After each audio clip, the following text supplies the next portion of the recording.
Bismillahirrahmanirrahim. Assalamualaikum warahmatullahi wabarakatuh. Alhamdulillahi wahdah, wassalatu wassalamu ala man la nabiyya ba'dah, wa ala alihi wa sahbihi wa mawalah wa ba'd. Ikhwati rahimakumullah. Bulan Ramadan dikenal juga dengan syahrul ibadah atau bulan ibadah. Karena kita memang di bulan yang penuh berkah ini dianjurkan untuk memperbanyak variasi amal ibadah. Nah, di antara amal ibadah yang dianjurkan untuk kita perbanyak di bulan ini adalah sholat sunnah. Baik itu yang sifatnya mutlak, yaitu sholat sunnah yang tidak terikat dengan waktu atau sebab tertentu, ataupun sholat sunnah yang sifatnya muqayyad, seperti rawatib, duha, witir, dan tentunya sholat tarawih. Nah, namun dalam melaksanakan sholat, khususnya sholat sunnah, banyak di antara umat Islam yang mengabaikan sisi kualitas dan juga melakukan berbagai kesalahan fatal dalam sholat. Di antara kesalahan tersebut adalah mereka meninggalkan apa yang disebut dengan tumakninah. Apa itu tumakninah? Tumakninah menurut etimologi itu berarti as-sukun, tenang. Maksudnya, tenang sejenak setelah seluruh anggota badan berada pada posisi sempurna ketika melaksanakan satu rukun sholat tertentu. Nah, Rasulullah SAW menganggap orang yang tidak tumakninah dalam sholat itu sebagai seburuk-buruk pencuri, bahkan lebih buruk daripada pencuri harta benda orang lain. Dalam hadis riwayat Ahmad, Rasul sallallahu alaihi wasallam bersabda, "Aswa'un nasi sariqatan alladhi yasriku min salatih." Seburuk-buruk pencuri adalah orang yang mencuri sesuatu dari salatnya. Qalu ya Rasulullah, kaifa yasriku min salatihi? Para sahabat kemudian bertanya, "Ya Rasulullah, bagaimana seseorang mencuri sesuatu dari salatnya?" Qala la yutimmu ruku'aha wala sujudaha. Dia tidak menyempurnakan rukuknya dan sujudnya.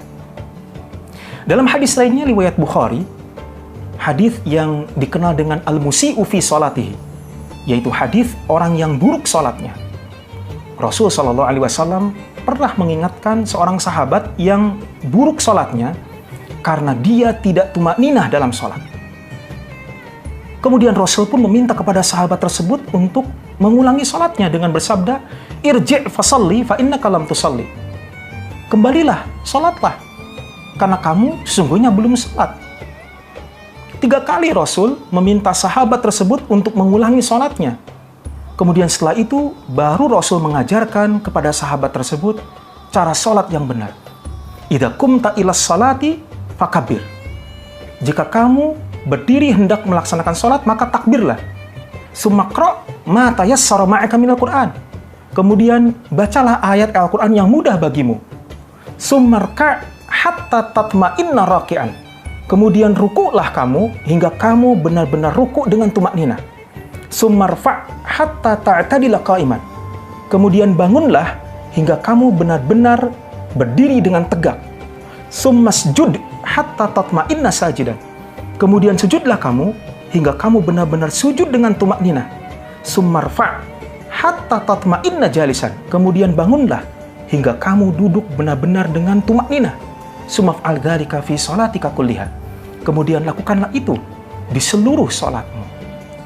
Jadi hadis ini jelas menunjukkan bahwa orang yang tidak tumakninah dalam salat, maka salatnya tidak sah. Karena tumakninah merupakan salah satu dari rukun-rukun salat yang tidak boleh ditinggalkan. Dalam hadis lainnya, riwayat Ibnu Abi Syaibah, Rasul sallallahu alaihi wasallam bersabda, "Innar rajula la yusalli sittina sanatan lam tuqbal lahu salatun." Sesungguhnya ada orang yang salat selama 60 tahun dan tidak diterima satu salat pun. La'allahu yutimmu ruku'a wa la yutimmu sujuda.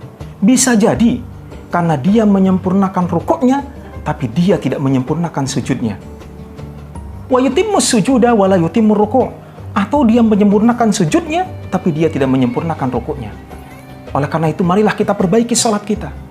Marilah kita salat dengan sesempurna mungkin. Mari kita menyempurnakan salat kita, dimulai dengan menyempurnakan wudhu kita. Kemudian, mari kita sempurnakan salat kita dengan melaksanakan seluruh rangkaian gerakan salat dengan sesempurna mungkin. Tentunya disertai dengan penghayatan terhadap apa yang kita ucapkan dan apa yang kita lakukan. Ingat, salat adalah amalan yang pertama kali akan dihisab oleh Allah Subhanahu wa Ta'ala. Dan salat juga merupakan indikator bagi kesolihan amal ibadah kita yang lainnya. Fa in saluhat saluha sairu amalihi. Jika salatnya baik, maka baik pula lah semua amal ibadah yang lainnya. Wa in fasadat fasada sairu amalihi. Dan jika rusak, maka rusak pula lah seluruh amal yang lainnya. Marilah kita berdoa kepada Allah Subhanahu wa Ta'ala, Allahumma inna ala dzikrika wa syukrika wa husni ibadatik. Ya Allah, tolonglah kami dalam mengingatmu, dalam bersyukur kepadamu, dan dalam membaguskan ibadah kepadamu. Mudah-mudahan bermanfaat, dan saya akhiri dengan wassalamualaikum warahmatullahi wabarakatuh.